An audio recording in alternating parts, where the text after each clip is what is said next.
Hey everybody, it's Yoder's Barbecue back at it again. Tonight, it's about midnight. I'm cooking a 10-pound pork loin for a tailgate party tomorrow. I went ahead and got this out of the package, all cleaned up, washed off, patted dry. We're gonna make sliders, pork sliders, out of this loin. So I went ahead and trimmed up the fat. There was a really thick fat cap on here, so I took it off because I don't want to chew on any fat when I'm eating a slider. So basically all I'm going to do to this today, I'm going to inject it with some Tony's injection, Corel butter. It's like my go-to injection. So I'll get that going, and then today I'm going to use, I've used this brand, but I have not used this style, which is Suckle Buster's competition barbecue rub. Hope you guys can see that. This is new. I just got it a couple days ago. I've tried their other products. They're great. So I'll put a link in the bottom of the description for the Suckle Buster's rub and my injection needle I'm going to be using today. This thing is crazy. So let's get after it. I get this marinade going.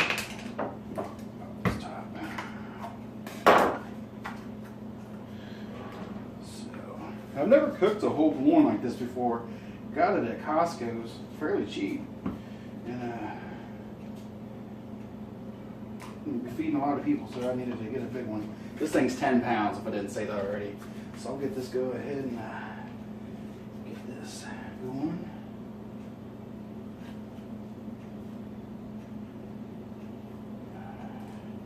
Love this needle, by the way. I like how sharp it is. It just goes right through.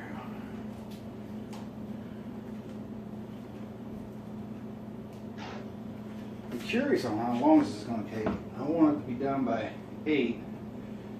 What the internal temperature gets about 145, 150. That's how I like it. I don't want to dry this thing out at all. I'm going to make some juicy sliders.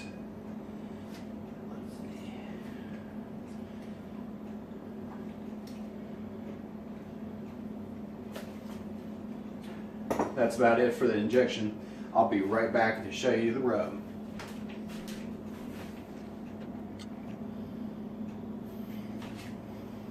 Alright, got the injection all done. I swelled up like a balloon. It took a lot of injection. This is a big bottle. It took a little over half. Alright, I'm not going to put no binder on it because there's no D2 with all the little bit of the run out of the marinade I had. I'm just going to use that as the binder. Let's go ahead and get this rub on. I'm going to go pretty heavy with the rub. It's not real salty at all, so I'm going to go pretty heavy on it.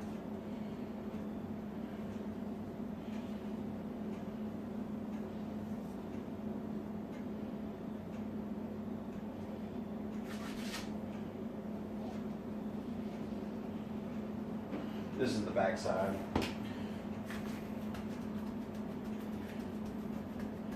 Stick to that meat, let it sweat down so it can soak up into the meat. Where I took that fat cap off, I want to get as much flavor as I can into this thing, especially when I make small sliders.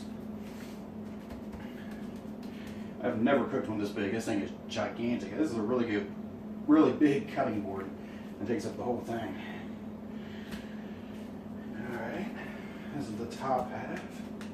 Let's get this rubbed down. I am going to use my Yoder YS640 tonight. I want to be able to sleep. I'll just set it at 225 and hook my ThermoWorks smoke up to it and just be done with it so I can get some sleep. It's going to be a long day tomorrow. A lot of football.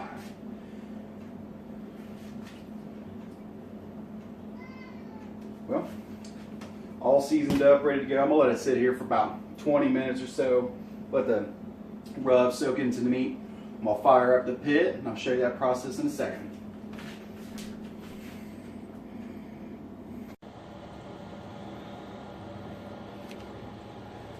Alright everybody, I got the Yoder all fired up.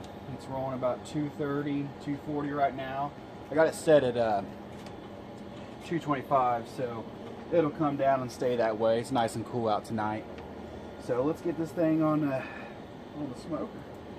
If it'll fit. It's huge. Alright. Get this probe out of the way. I do have my ThermoWorks smoke going tonight.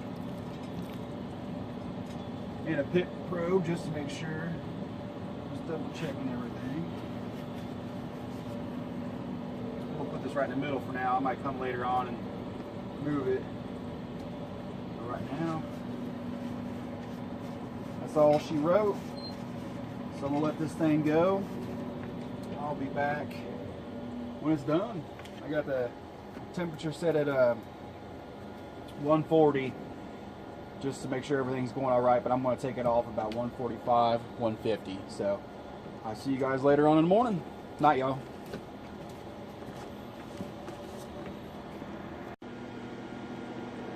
Hey everybody, good morning. It's about 5:30 and this thing is finally done. Internal temperature hit 145. Let's check it out. There we go. We get this thing all 150. There we go. Perfect. So I'm going to go ahead and get this thing wrapped up in foil, and put it in a styrofoam cooler, and let it rest for about an hour and a half before I slice her up. And I'll show you that process when it's time.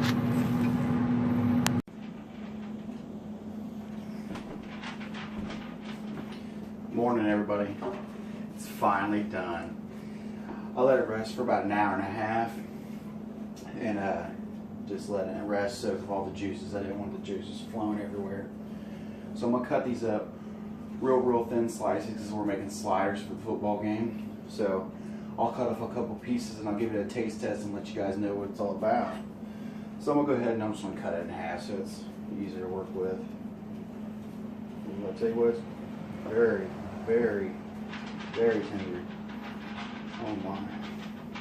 I don't know if you guys can see that. Not dripping everywhere. Look at that smoke ring. That is unreal. And it's such a white piece of meat. It's such a really good smoke ring. And that's a half-inch thick. Alright, let me get a nice thin piece here. Real tender, real thin, but just pulls right apart.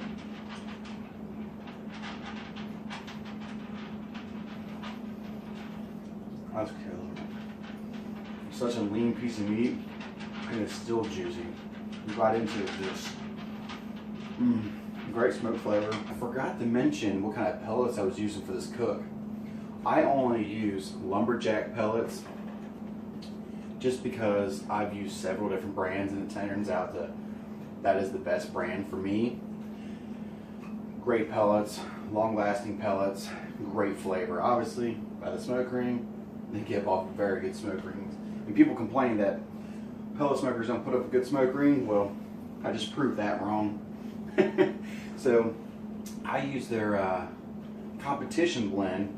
If I remember right, it's a combination between hickory, maple, and cherry blend. Great flavor for pork. So, well, I hope you guys like this cook, and stay tuned. Next week I'll be cooking again. Kidder's Barbecue, back at it. Also, please subscribe to my YouTube channel and like my Facebook page. Thanks, guys.